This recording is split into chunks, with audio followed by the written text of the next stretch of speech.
এই জগতে হায় সেই বেশি চায়, যার আছে ভুরি ভুরি, রাজার হস্ত করে সব কাঙালের ধন চুরি।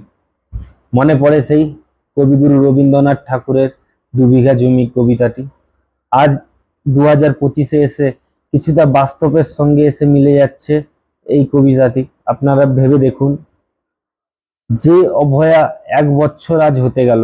আজ 9ই আগস্ট, আজকের দিনে একটা ডাক্তার মেয়ে এই রকম নৃশংসভাবে হত্যা করা হয়েছিল, তার বিচার আজ পর্যন্ত তার বাবা মা পেল না। তার বিচার চাইতে গিয়ে আজ তার বাবা মা পুলিশের হাতে নিহত হয়েছে। তো এর দায়টা কে নিবে? আমাদের সমাজ নিবে, না আমাদের পুলিশ প্রশাসন নিবে, না আমাদের মুখ্যমন্ত্রী নেবেন? তো বন্ধুরা, আজকে আমার এই ভিডিওটা করার কারণ একটাই, যে আমরা কাজের সূত্রে ভিন রাজ্যে এসে আছি। অর্থাৎ চাইলেও ওনাদের এই ডাকে, ওনাদের এই আহ্বানে আমরা যোগ দিতে পারছি না, কিন্তু আমাদের এই ছোট চ্যানেলের মাধ্যমে আমি ওনাদের পাশে দাঁড়াতে চাই। এই কারণেই আমার এই ভিডিওটা করা।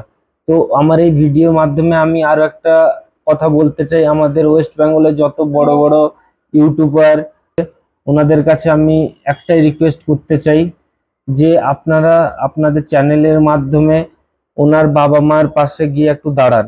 যেই আমাদের অভয়া দিদির বাবা মার পাশে আপনারা একটু গিয়ে দাঁড়ান। আপনাদের চ্যানেলের মাধ্যমেই যদি ওনার মেয়ের সুবিচার পায়, তাহলে আমাদেরই তো গর্ব হবে না, যে আমাদের মাধ্যমে আমাদের আজকে ওনার মেয়ের সঙ্গে হয়েছে, কালকে আমার বোনের সাথে হতে পারে, আমার বাড়ির পাশে বোনের সাথে হতে পারে, আমাদের ঘরের মেয়ের সাথে হতে পারে।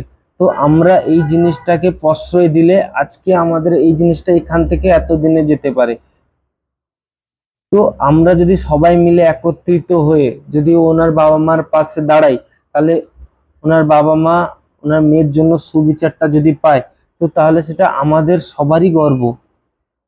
তো চ্যানেলের মাধ্যমে সবাইকে অনুরোধ করব, যত আমাদের ওয়েস্ট বেঙ্গলের বড় বড় ইউটিউবার আছে, ওনার যে অভয়া দিদি, ওনার বাবা মার সাথে আপনারা যোগ দিন এবং ওনাদের এই যে সুবিচার পাওয়ার প্রচেষ্টাকে আপনারা সম্পূর্ণ করুন। ভিন রাজ্যে আছে, ওনারাও ওনাদের মাঝখানে যত ক্ষুদ্র চেষ্টা করে ভিডিওর মাধ্যমে, ফোনের মাধ্যমে আপনারা এই জিনিসটা সবার মধ্যে ছড়িয়ে দিন, যেন এমন কারো কাছে এই ভিডিও বা পৌঁছায়, যে হয়তো উনি ওনাদেরকে জাস্টিসটা এনে দিতে পারে, সুবিচারটা এনে দিতে পারেন। বিশ্বাস, আমরা যদি সবাই মিলে, আমাদের ওয়েস্ট বেঙ্গলের সবাই মিলে যদি ওনার মা বাবার পাশে দাঁড়াই, তাহলে ওনার মা বাবা নিশ্চয়ই বিচার পাবেন ওনার মেয়ের জন্য। আজ তো আমাদের সবার কর্তব্য যে ওনার মা বাবার সঙ্গে মিলে ওনাদেরকে জাস্টিসটা পাইয়ে দেওয়া।